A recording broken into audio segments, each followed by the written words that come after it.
Kevin गर्मी में फंस गया, जिसे सहन करना मुश्किल था। यहाँ तक कि उसके रबर के जूते भी पिघलने लगे। किसी तरह वो एक गुफा के पास पहुंचा और अंदर चला गया। गुफा के अंदर जाते हुए उसे 3 दरवाजे मिले। पहले दरवाजे के पीछे एक जहरीला सांप है, जिसके काटने से केविन तुरंत मर सकता है। दूसरे दरवाजे के पीछे एक बड़ी कुल्हाड़ी है, जो केविन को दरवाजे पर पाँव रखते ही 2 टुकड़े कर देंगी।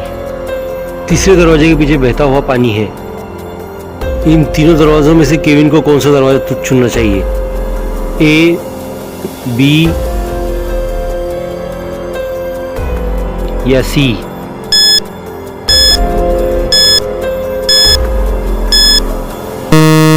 चलिए इसका आंसर देखते हैं। केविन ने रबर के जूते पहने हैं, इसलिए उसे पानी में से निकलने में कोई नुकसान नहीं होगा।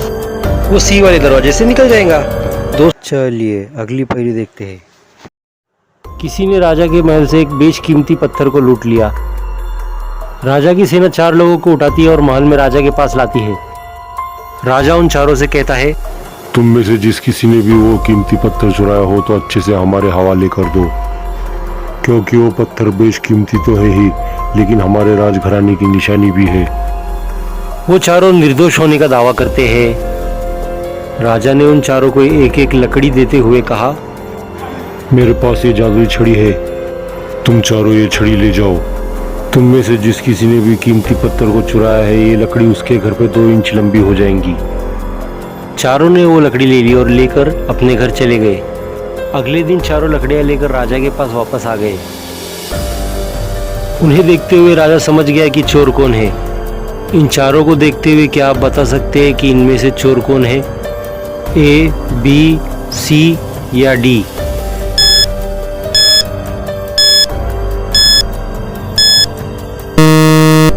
चलिए देखते हैं चोर कौन है।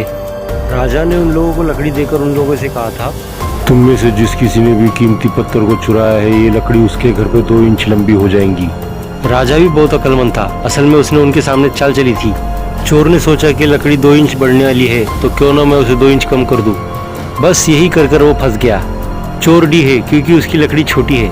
उसी ने कीमती पत्थर को चुराया है। चलिए अगली पहेली देखते हैं, मगर इससे पहले हमारी वीडियो अच्छी लगे तो लाइक करके सब्सक्राइब कर दीजिएगा। सारा मॉडलर थी। उसने ब्यूटी कॉन्टेस्ट में हिस्सा लिया और वो जीत भी गई। ब्यूटी कॉन्टेस्ट करीब 10 बजे खत्म होता है। उसके बाद सारा बाथरूम जाती है। उसके बाद उसकी वहाँ हत्या हो जाती है। जासूस मेहुल घटना स्थल पर पहुंचता है। वहाँ उसे 2 बातें ध्यान आती है। पहली, सारा का क्राउन गायब था। दूसरी, उसकी घड़ी टूटी हुई थी। इसका मतलब उसके और हत्यारे के बीच हाथापाई हुई थी। घड़ी 10:04 का वक्त बता रही थी। इसका मतलब हत्या उसी वक्त हुई थी। मेहुल 3 लोगों से पूछताछ करता है। पहले उस प्रतियोगी के पास जाता है जो सारा के साथ प्रतियोगिता में हिस्सा ले रही थी। उससे सवाल करने पर वो कहती है, सर मैं अपने दोस्तों के साथ फोटो ले रही थी। कैमरामैन से पूछता है। कैमरामैन कहता है, सर मैं सभी प्रतियोगी की फोटो ले रहा था। तभी मेहुल आयोजक से सवाल करता है। तब वो कहता है, सर मैं अपनी पत्नी के साथ वीडियो कॉल पर बात कर रहा था। इन सभी के बयान सुनने के बाद क्या आप बता सकते हैं कि हत्यारा कौन है? कैमरामैन, आयोजक या प्रतियोगी?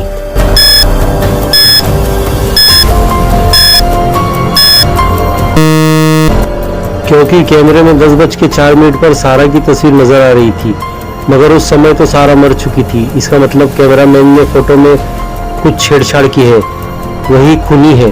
दोस्तों ऐसी प्यारी वीडियो देखने के लिए हमारे चैनल से जुड़े।